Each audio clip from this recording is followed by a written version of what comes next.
what is now my first record, The Education of the Individual Soul. And I said, okay, I'm going to listen to this now, and I'm going to use some mushrooms, and I'm going to use some of this to just experience it. I put the headphones on, and I lay back in my bed, and I press play, and my life changed.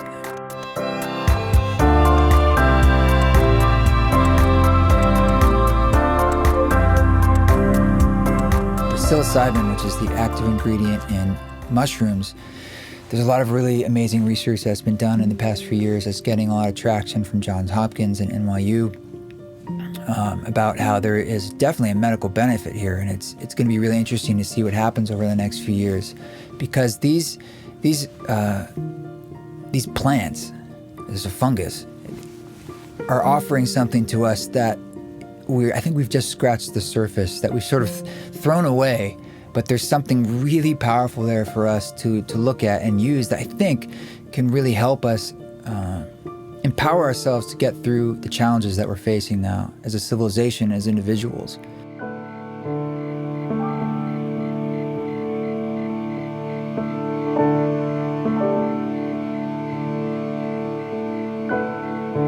It's a difficult time to live in, and it's confusing, and people are wondering why they feel this way, right? And we lack the elders and the wisdom to sort of show us the way. We've thrown away a lot of that wisdom in the past couple hundred years.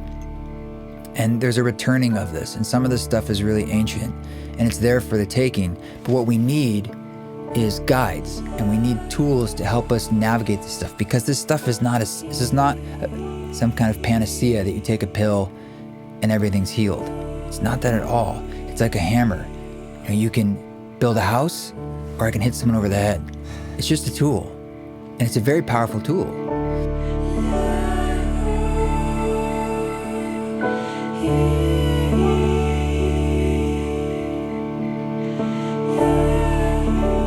So I started looking into sound healing.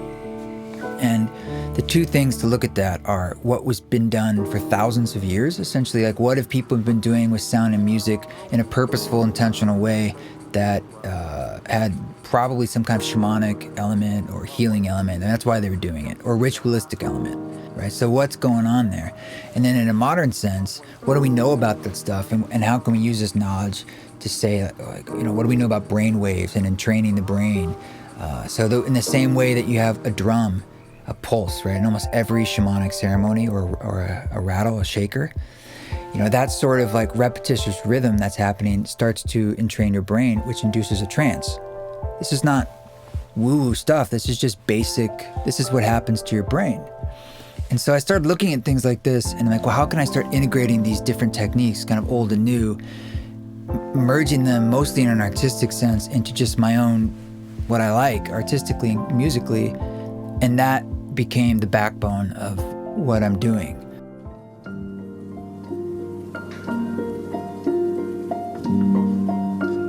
So all the sound healing stuff, I want it to be woven into the music, but not be in the face of it.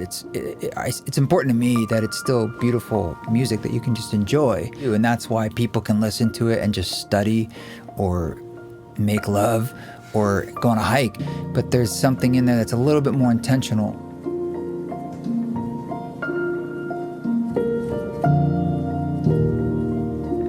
You think there's more, and there is more. Like, you think your life can be more beautiful, and it's sort of me saying it can.